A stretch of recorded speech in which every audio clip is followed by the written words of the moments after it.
꽤 오래된 헐리우드 영화인데요. 제가 젊을 때, 더 젊을 때, 지금도 젊지만 그때 봤던 영화 같은데 딥 임팩트라는 영화가 있었어요. 기억하실지 모르겠어요. 딥 임팩트라는 영화를 보면 영화 줄거리를 제가 간단하게 설명하자면 지구가 있는데 지구 그 궤도에 해성 하나가 다가오는 거예요. 빠른 속도로. 그 지구와 충돌을 하면 지구가 박살이 나는 겁니다. 그 해성의 크기가 지름 10km 정도 되는 큰 해성인데 그 속도로 지구와 부딪히면 지구가 완전히 박살나기 때문에 온 인류가 멸망당하는 사건이 벌어진 거예요. 그래서 온 인류의 대표격인 사람들을 우주선을 만들고 우주인을 모집해서 목숨을 걸고 이 지구를 지킬 사람들을 모집을 하죠. 그래서 그 우주인들이 그 우주선을 타고 그 해성으로 가는 거예요. 어떻게 할 거냐면 해성에 가서 그 날아오는 해성에 어떻게든 거기 착륙을 하는 겁니다. 우주선이. 그리고 그 해성에 구멍을 뚫고 핵폭탄을 집어넣는 거예요. 그래서 지구에 충돌하기 전에 핵폭탄이 터지면 그 해성이 쪼개질 거 아니에요. 쪼개지면 그 해성이 작아지니까 지구에 떨어져도 지구는 멸망하지 않을 것이라는 이렇게 머리를 쓴 겁니다. 그래서 그 계획을 실행하죠. 그래서 우주인들이 사명을 갖고 인류적 사명을 갖고 그 우주선을 타고 해성으로 날아가요. 근데 그 우주선 이름이 뭐냐? 메시아호예요. 그 우주선 이름이. 재밌죠? 그 의미를 알 것 같아요. 의미를. 그죠? 메시아호. 왜냐하면 인류의 구원을 책임질 만한 우주선이다. 이런 뜻인 거죠. 우리 예수님은 뭐라고 하죠? 메시아라고 합니다. 히브리어로 메시아라고 하고 그걸 헬라어로 뭐라고 하죠? 그리스도라고 합니다. 메시아와 그리스도는 똑같은 말이에요. 그러니까 예수님은 구원자이시다. 그 우주선과 똑같은 사명을 갖고 이 땅에 오신 것이죠. 그런데 오늘 성탄인데 제가 마태복음 1장을 읽었어요. 마태복음 1장 1절을 읽으면 모든 사람들이 아는 내용이야. 예수님이 족보가 나와. 근데 이거를 읽다가 도대체 이게 어떻게 은혜를 받아야 할지 모르겠는 거예요. 누가 누구를 낳고 누가 누구를 낳고 누가 누구를 낳고 이 얘기만 나오니까 옛날 성경에는 예수님의 족보 계보라고 나와 있지 않고 뭐라고 했습니까? 세계라 이렇게 나왔죠. 아브라함부터 예수님께로 나오는 이 족보를 세계라 그랬어요. 근데 이걸 오늘 개역개정에서 해석을 잘한 거예요. 세계란 단어는 세대를 말하는 건데 그걸 다른 말로 말하면 계보, 족보를 말하는 거예요. 즉 예수님이 이 땅에 오시기까지의 조상들을 쭉 나열한 족보가 나오는데 1절 한번 읽어보겠습니다. 시작. 아브라함과 다윗의 자손. 옛날에는 예수 그리스도의 세계라 그랬잖아요. 지금 계보라 정확하게 해석을 한 겁니다. 예수님의 세대, 족보 이렇게 나온 거예요. 그리고 그 이후에는 2절부터 누가 누구를 낳고 누가 누구를 낳고가 계속 나오게 되는 거예요. 자, 그런데 왜 굳이 마태복음은 어떤 성경이냐면 사복음서 중에 첫 번째 성경이 마태복음이에요. 예수님의 복음서 중에 첫 번째 복음서가 마태복음인데 마태복음에서도 1장이 제일 처음에 나오는 1장이 그것도 1절이 예수님의 족보가 나온다는 거예요. 아니 이 중요한 복음서에 왜 예수님의 족보가 나오느냐? 그 이유가 있겠죠. 그 이유를 제가 오늘 여러분과 함께 나눠보려고 해요. 이유가 있어요. 왜냐하면 이 족보 가운데 또 다른 의미가 있기 때문에 그래요. 단순히 예수님이 이렇게 나왔다라는 것들을 알려주기 위함이 아니라 어떤 의미가 있기 때문에 이 마태복음에는 예수님의 계보가 등장을 하는 것이다라는 거예요. 자, 예수님은 이름 자체가 은혜야. 이름이 예수예요, 예수.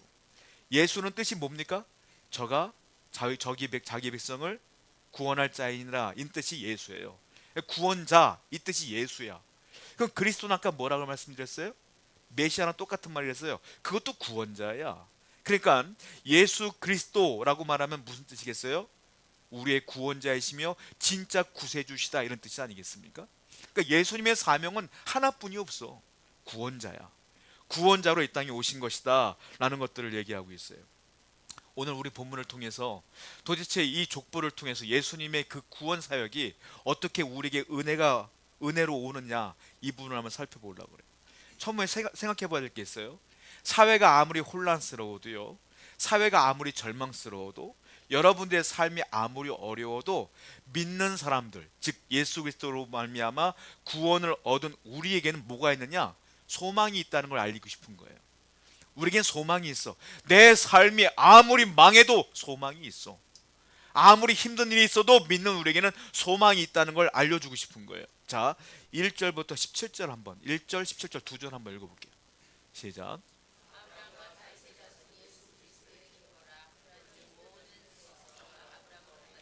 14대요 다윗부터 바벨론으로 사로잡힐 때까지 14대요 바벨론으로 사로잡힌 후부터 그리스도까지.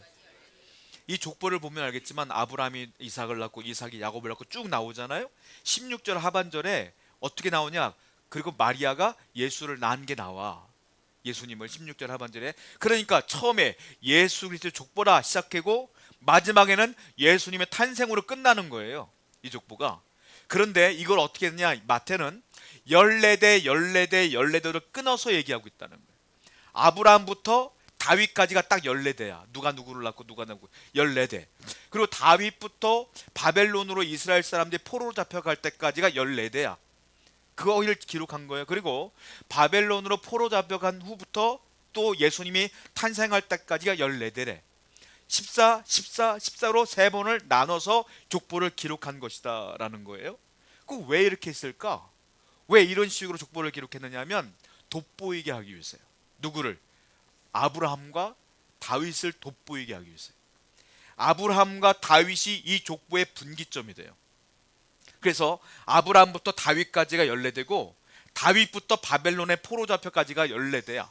그리고 바벨론을 포로 잡혀간 후부터 예수님이 올 때까지가 14대야. 근데 가만 보면은 아브라함과 다윗이 돋보일 수밖에 없어요. 왜 그러냐면 우리가 성경을 아까 봤지만 누가 누구를 낳고 누가 누구를 낳고 하면 여러분들이 흔히 해석할 수 있는 건 아브라함이 이삭을 낳고 이삭이 야곱을 낳고 아버지가 아들을 낳고 아들이 또 손주를 낳고 되는 거잖아요. 이것도 있지만 이스라엘 사람들은 관용법으로 어떻게 표현하냐면 내 조상이 나를 낳은 것도 낳은 거야. 그러니까는 내 아버지가 나를 낳은 것만 낳은 게 아니라 내 고조 할아버지가 나를 낳은 거야. 그러니까 그 사람이 나를 낳고도 이렇게 표현할 수가 있어. 그러니까 무슨 말이냐, 마태는 이 마태복음은 14대를 짜맞춘 거예요. 실질적으로 14대가 아니라 14대를 짜맞춘 거라고. 그러니까 누가 누구를 낳고가 누가 진짜 누구를 낳은 게 아니라 어떤 조상이 누구를 낳은 건데 짜맞춰서 14대를 맞춘 거란 말이에요. 이해가 되셨어요? 그러니까 내 조상이 나를 낳고 이렇게 해서 14대를 맞춰갖고 예수님의 탄생까지는 맞춰 놓은 거란 말이에요. 이게 왜 이렇게 맞춰놨느냐 하면 다시 말씀드리지만 아브라함과 다윗을 돋보이게 하기 위함이다. 왜 그러냐, 하나님이 아브라함에게 약속을 했어요. 그건 언약 때문에 그래. 언약을 했어. 그게 뭐예요? 네가 네 후손이 바닷가의 모래처럼 하늘의 별처럼 많아질 거야. 너는 복의 근원자가 될 거야 라고 하나님이 아브라함에게 언약을 했어요. 그렇지 않습니까? 그 언약이 예수님이 오심으로 성취되었음을 알리기 위해서 이렇게 쓴 거라는 거예요. 다윗에게도 똑같은 말을 했어요. 다윗에게 너의 왕권은 영원히 흔들리지 아니할 거야 라고 하나님이 다윗에게 얘기를 했어. 그런데 예수님이 이 땅에 오심으로 말미암아 그 왕권이 영원히 유지되게 된 거야. 그래서 그 언약이 이루어졌음을 이 마태에서 이 족보에서 알리기 위하여 14대씩 쪼직이 용한 거라는 거예요. 왜냐하면 다윗이란 이름 자체가요, 그 히브리어로 따지면 자음이 3개가 들어가요. 다윗이란 이름에. 근데 히브리어는요 자음마다 숫자가 있어요. 상징적인 숫자가. 다윗의 그 숫자 자음 3개를 숫자가 있는데 3개를 합치면 14가 나와. 그래서 14, 14, 14로 나와서 다윗을 돋보이게 하는 거예요. 왜? 언약 때문에 그래요. 언약. 하나님이 아브라함에게 하는 언약이 예수님의 탄생으로 이루어졌습니다. 다윗에게 하는 언약이 예수님의 탄생으로 이루어졌습니다. 이것 때문에 마태복음 1장 1절부터 17절까지가 이 족보가 나오는 거라는 거예요. 그런데 문제가 있어요. 하나님의 언약하신 것들이 이루어지기 수월한 조건이었느냐? 그렇지 않아요. 왜? 아브라함에게 분명히 얘기했거든요. 너의 후손들이 많아질 거야. 너는 복의 근원자가 될 거야. 그런데 아브라함의 인생을 보십시오. 과연 그랬을까요? 아들은 딱 하나밖에 없었어. 이삭 하나 낳았어. 그렇지 않습니까? 그런데 어떻게 바닷가의 모래처럼 많아지겠어요? 또 다윗은 어때요? 왕권이 영원히 유지될 거라고 말했는데 다윗의 아들이 누굽니까? 솔로몬이에요. 솔로몬의 아들이 누굽니까? 르호보암이야. 그런데 르호보암 때 어떤 일이 벌어졌어요? 이스라엘이 쪼개졌어. 남쪽과 북쪽으로 갈라졌어. 우리나라처럼 남북으로. 영원히 어떻게 왕권이 유지되겠냐는 거예요. 또 하나, 실질적으로 이게 불가능해 보이는 사건이 벌어졌어요. 무엇이냐? 본문 11절과 12절 한번 읽어보겠습니다. 시작.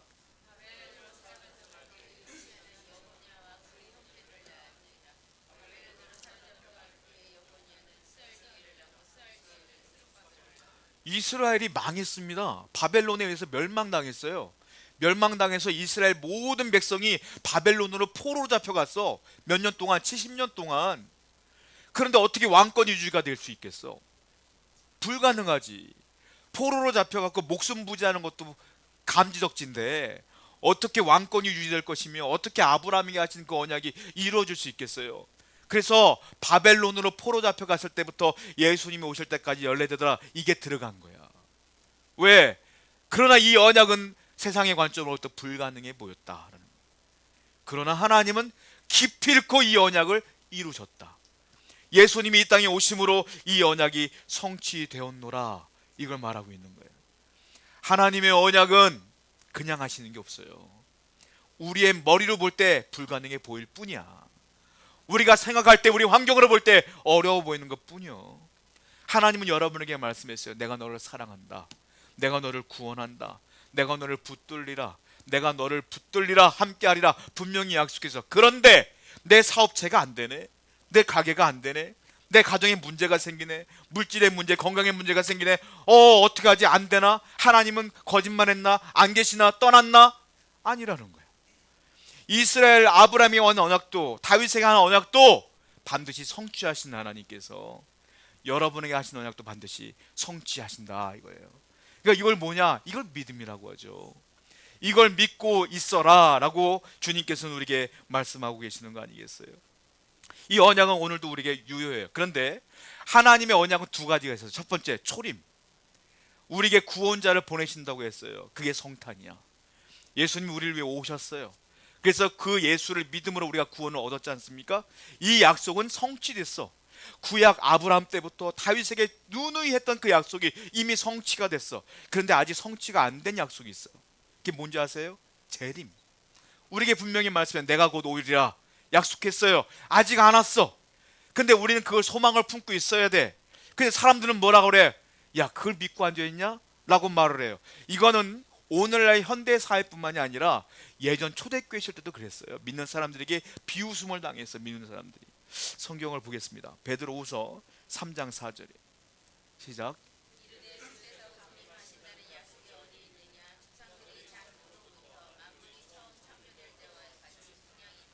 사람들이 그러는 거예요. 야, 주께서 강림하신다며, 그 약속 재림하신다며, 그 약속이 어디 있어? 우리 조상 때부터 지금까지 똑같이 살아가고 있는데, 아무 문제 없이 살아가고 있는데 무슨 재림이야? 무슨 세상이 멸망해? 무슨 구름 타고 오신다고? 이게 말이 되냐? 아무 문제가 없는데 라고 비웃었다는 거예요. 이때도 오늘도 똑같다는 거죠. 그런데 아까 초림에 이루신 하나님께서 재림을 안 이루시겠느냐? 이루신다. 그러니까 우리는 뭐 해야 된다? 소망을 품어야 된다. 하나님께서는 반드시 우리에게 역사하실 것을 굳건히 믿어야 된다라는 거예요. 첫 번째 약속을 이루신 하나님은 두 번째, 세 번째, 네 번째 다 이루실 분이에요. 이 땅이 온 인류를 위한 약속을 이루신 분은 여러분들에게 주신 모든 약속도 이루실 분이에요. 하나님은 능력이 없는 분이 아니야. 능력이 있어요. 그러므로 여러분 실망하고 절망했다면 다시 한번 믿음을 회복하시기 바랍니다. 반드시 때가 되면, 하나님의 때가 오면 반드시 언약은 이루어질 줄로 믿습니다. 두 번째, 우리가 알아야 될 게 있어요. 사람이 이 세상을 살다 보면 비참해질 때도 있고 힘들 때도 있겠죠. 그런데 우리에게 주신 은혜가 있어. 무엇입니까? 구원의 확신. 구원의 확신이 우리에게 소망이 되는 거야. 그 구원의 확신만 있으면 하나님이 주시는 모든 복을 받을 수가 있다라고 말하고 있어요. 3절, 5절, 6절 한번 읽어보겠습니다. 시작.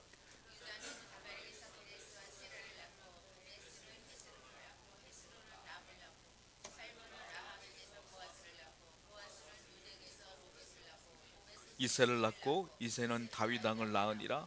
다윗은 우리아의 아내에게서. 제가 이 얘기를, 이 성경을 왜 읽었냐면 여기 보면 4명의 여자가 나와요. 예수님의 족보 가운데 첫 번째 누가 나옵니까? 다말. 다말이 나와요. 또 누가 나옵니까? 누가 나오죠? 라합이 나오죠. 그 다음 누가 나오죠? 룻이 나오고, 그 다음에 맨 마지막에 누가 나오죠? 바세바가 나와요. 바세바, 우리아의 아내가 나와요. 여자가 4명이 나왔어. 우리가 읽을 때, 예수님의 계보를 읽을 때, 마태복음 1장을 읽을 때, 그렇구나 넘어갈 수 있는 부분인데, 이걸 공부를 좀 한 사람들은요, 이걸 읽으면서 깜짝 놀래요. 예수님의 계보에 여자가 4명이나 올라갔다고? 충격적인 거예요, 그건 사실은. 특히 이때 유대인들이 볼 때는 이거는 기절초풍할 얘기야. 세상이 뒤집어질 얘기야. 우리나라 족보에 여성이 올라갑니까? 우리나라 족보에 안 올라가죠? 올라갑니까? 안 올라가죠? 안 올라가는 걸 알고 있는데 안 올라가요. 이때는 어땠을까요? 우리나라 조선시대보다 더 옛날이야. 뿐만이 아니라 지금 이슬람교를 믿는 사람들, 중동 사람들 보세요. 지금도 명예살인을 해. 지금도 여성을 물건 취급해, 그 사람들은. 근데 이 시대 배경에 예수님의 족보에 4명의 여자가 올라갔다고? 이건 이해가 되지 않는 거예요. 유대인들은요, 여성에 대한 인권이 하나도 없었어요, 그 당시에. 여성이 살인 현장을 봤잖아요. 여자가 봤어. 내가 증인입니다, 저 사람이 죽였습니다라고 법정에서 증언할 수가 없어요. 여자가 증언하는 건 증언의 효과가 없어.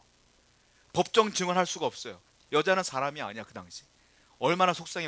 제가 이렇게 말하면서도 괴로운데, 딸이 2명이잖아 내가. 괴로운데 이때는 그랬다고. 그리고요, 여성은 남성에게 종속되어 있는 존재야. 여성은 자기 의사 표현을 할 수가 없어. 더 심하게 말하면요, 여성은 물건이었어, 그 당시 남성에게. 유대인들이 남자가요, 기도를, 하나님께 감사 기도를 매일 2번을 해요. 무슨 기도인 줄 아세요? 첫 번째, 하나님, 내가 이방인이 아니라 유대인이라서 감사합니다. 첫 번째 기도예요. 두 번째 기도는 뭔지 아세요? 하나님, 내가 여자가 아니라 남자로 태어나서 감사합니다. 이게 2번째 기도예요. 늘 매일 기도하는 거야, 그게. 그러니까 이 당시에 예수님의 족보에 여성이 4명이나 올라갔다고? 이거는 너무너무 놀라운 사건인 거예요. 거기다가 이 다말로 말하자면 시아버지 유다와 동침하여 아들을 낳았어요.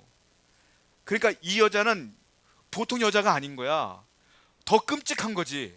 근데 예수님의 족보에 올라갔어. 라합은 직업이 뭐냐? 기생. 지금으로 좋은 말로 기생이지 몸 파는 여인이야. 근데 이 몸 파는 여인이 라합이 올라간 거야, 족보에. 라합이 왜 올라갔어요? 정탐꾼들을 숨겨줬거든. 그래서 올라간 거야. 그리고 우리가 또 알고 있는 우리아의 아내 바세바, 누구예요? 다윗과 불륜 저지른 여인이야. 근데 이 여인이 올라간 거야. 그러니까 이것이 너무너무 유대인들이 볼 때 충격적인 사건이죠. 그것뿐만이 아니에요. 이 4명의 여인들을 보면 유대인이 한 명도 없어요. 다말과 라합은 가나안 사람이야. 그리고 우리가 알고 있는 룻은 모압 여인이라고 룻기에 써 있어요. 그리고 바세바는 누구냐? 바세바의 남편이었던 우리아가 헷사람이거든요. 그러면 바세바도 헷사람일 가능성이 굉장히 농후해요.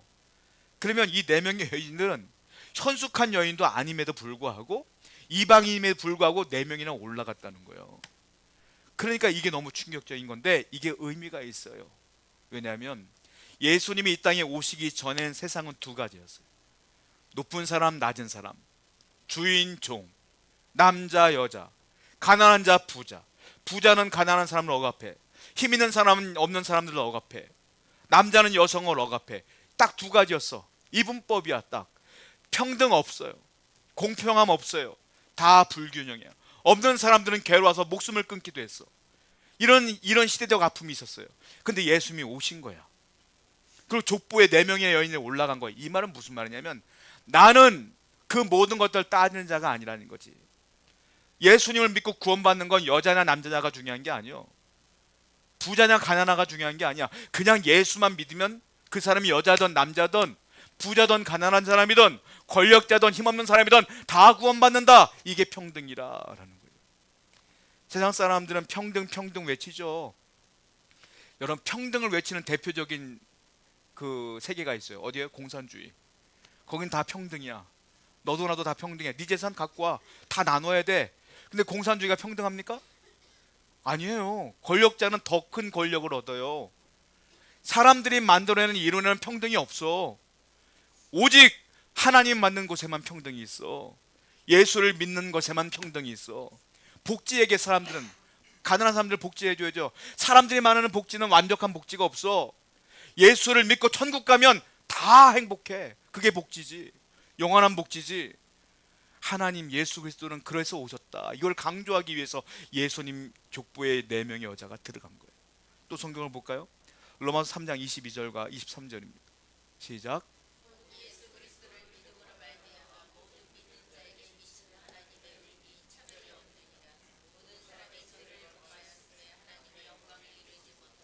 어떻게 구원받는다고 써 있어요?